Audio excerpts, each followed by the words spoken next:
Hey, what's up, guys? Legal Bro here. You know I cannot get enough about Scam Boy Fried, Sam Bankman-Fried, FTX's former CEO, in the headlines all over the place. Today we're gonna watch a video. Finally, somebody willing to interview Sammy Boy that does not hold back the punches. He hated it so much that he left within minutes, in part because he didn't know he would be interviewed by me. He thought he was being interviewed by someone else on Twitter. And I snuck up in the DMs and got on the call and started peppering him with some harder questions. And within minutes of that, suddenly Mr. Open and Honest decided he needed to leave. Now remember, the big question in this case, did Sammy know that FTX was sending consumer funds to Alameda Research, right? If he did, he's probably going to do some time in federal prison. That's not true. If he didn't, well, he probably may still do some time in federal prison because he's done some bad stuff. But we're going to wait. He's entitled to his day in court. But for now, I just wanted you to enjoy these unedited conversations with Sam Bankman-Fried that he didn't know we'd be having. Coffeezilla, the mic is yours, man.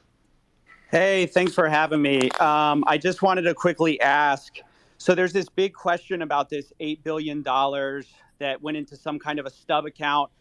If I just want to get some clarification on this, from my understanding, what you're basically claiming is that back when FTX didn't have banking, you'd use Silvergate to have people to wire money to Alameda Research and then credit them on the FTX side, but you didn't actually account for that money going back to them. So essentially you had like $8 billion coming to FTX you didn't have on the books, technically. I mean, can you explain more how that worked? Because it seems like such a key part of this whole thing. And so far we've gotten like very vague things about stub accounts. Just try to be as specific as you can on how that actually happened.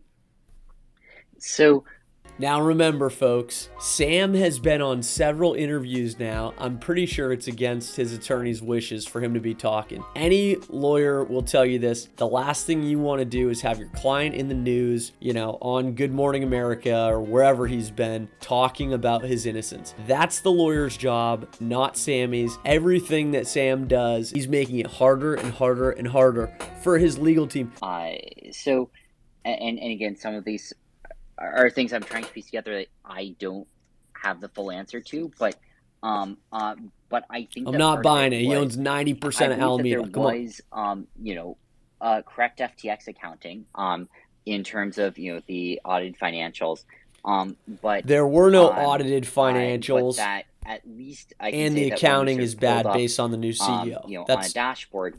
Exactly what we learned from the recent bankruptcy filing. Like. Thanks, Sam.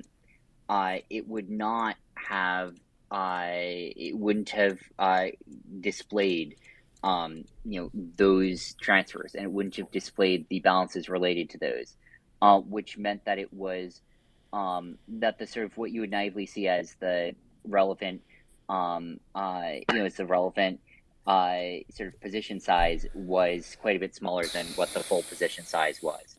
Specifically, you're talking about the funds that went into Alameda that was credited to on the customer side on FTX. Yeah, you're saying that basically when you looked at your dashboard, Alameda was using those funds to trade perhaps, but that ultimately you couldn't see that on the Alameda side because there was some kind of an accounting problem where there was a mix up with where it was credited. Is that the story? Yeah, it's something roughly like that, or at the very least that the common displays of it did not include that piece of the accounting.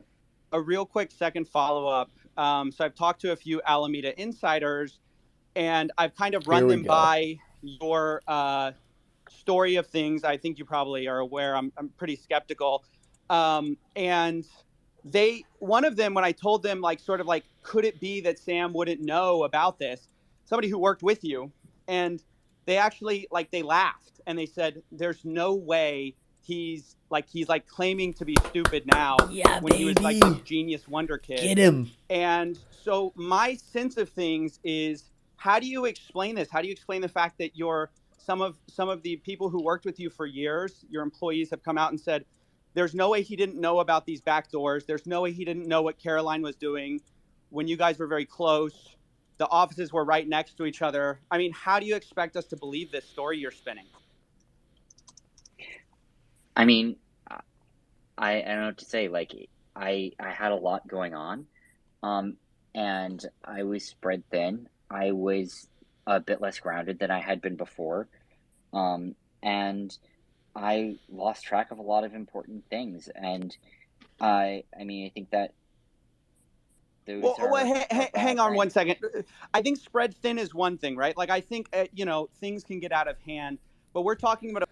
So what Sam is trying to explain away here is the fact that he is the majority owner of a majority of these FTX and Alameda companies, yet and by the way, he is either dating or used to date the CEO of Alameda, which is basically his own private piggy bank where he allegedly is spending FTX consumer funds on his own very risky investments through Alameda or other ventures that I'm sure we're going to find out about. But as Sam tries to explain it away, he is one of those guys, just a smug, tell he's the smartest guy in the room, and now he's obviously playing dumb, right? He's throwing his former girlfriend, or I don't know if they're dating, under the bus, right? Saying that, well, she was the CEO, he was spread thin, he has no idea what's going on. You're telling me that this guy, the supposed whiz kid, smartest kid of this generation, didn't know what was going on with his baby Alameda? Alameda was the company that he basically formed that created all of this. You're telling me he didn't know, he lost sight of all of that to focus on this other stuff? I'm not buying it. A fundamental understanding of whether Alameda was commingling funds with FTX. I mean, I saw your Stephanopoulos and Sorkin interview, and you're pretty categorical that you had no idea that you were mingling funds. So that's what I'm asking about. Not like, did you know exactly what was happening on November 7th or 8th? I mean, I can understand sort of things getting out of control, but we're talking about the most fundamental grasp on how your business worked. You're telling us you had no idea. Agreed. We're not talking about a series of trades. I was Did you know that not FTX aware was of a lot using of what was consumer going on. I funds was at vaguely Alameda? aware that some of these systems existed. I didn't know details of them, and I was not spending much time and on looking at position risk management. It was a big mistake. I mean, we're Right, Sam. I've just got guys. I've just got a DM. Sam has to leave. So guys, Sam has to leave. Mark?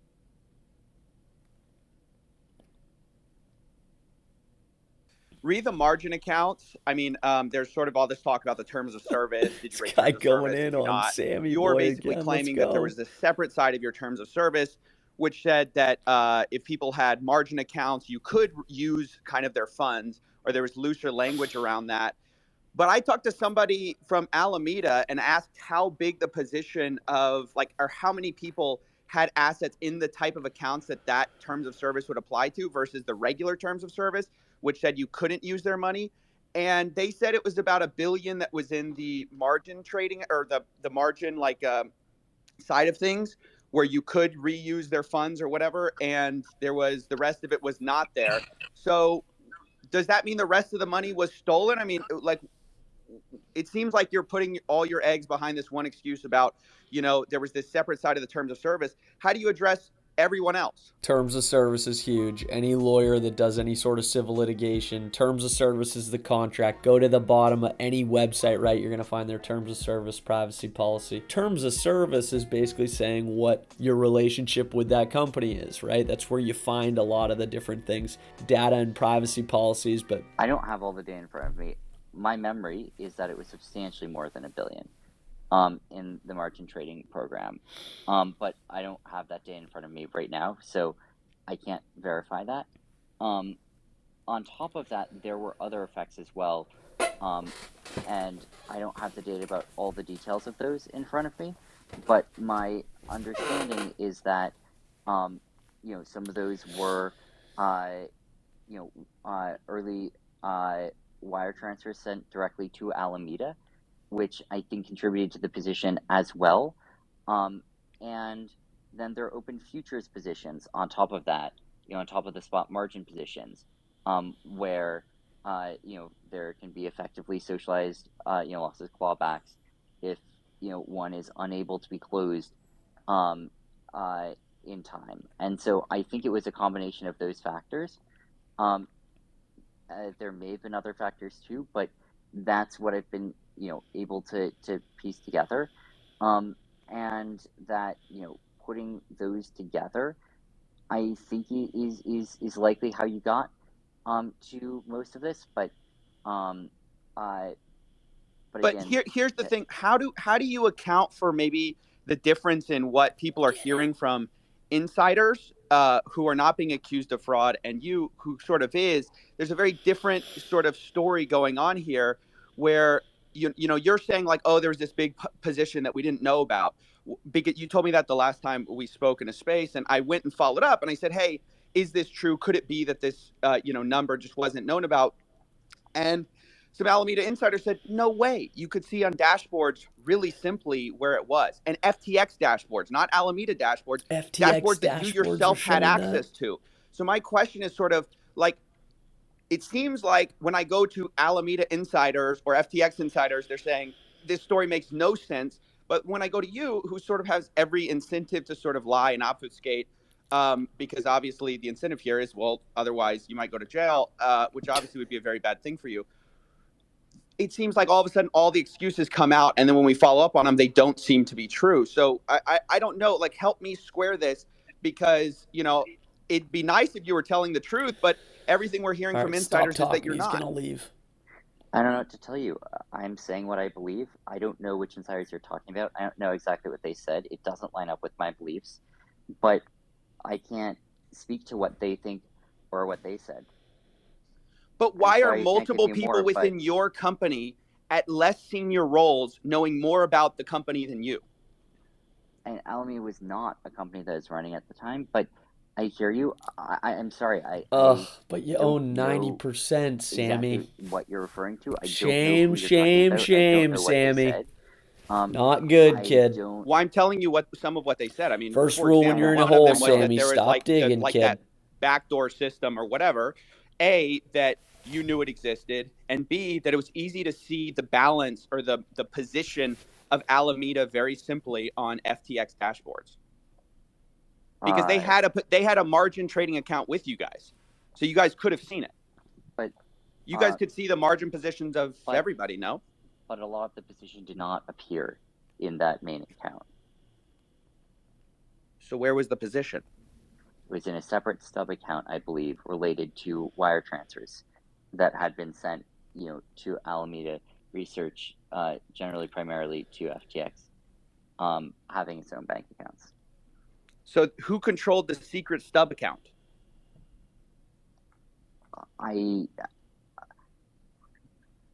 Did anyone at Alameda know about this secret stub account? I mean, are we supposed to believe that just like there was this stub account that nobody knew about? I don't know who knew about what when. I'm sorry. I mean, clearly I don't somebody know lost the money, right? about Like, who obviously knew what the money when. went somewhere. Come Somebody on. lost it. It just seems really convenient that $8 billion was located in this like account that didn't show up when you pulled up Alameda's balances, right? Yeah. They didn't even have an I accounting don't know what to department. tell He you. didn't know. Okay, so a separate question is obviously around this Forbes thing, because you've said you don't have present knowledge of sort of like Alameda's balances, and they came out and said that you were giving them up to date. The Forbes thing was pretty interesting. So the next video I want you to take a look at is going to be the George Stephanopoulos. He starts kind of grilling Sam about a few things. But Forbes apparently had been messaging with SBF for a little while, talking about some of this information that Sam is now denying knowledge of. So what did he know? Like and subscribe if you like the content. Comment below. Do you think Sam did it? Watch the next video. We're going to talk about George Stephanopoulos and some of the questions that he asked Sam in a major interview.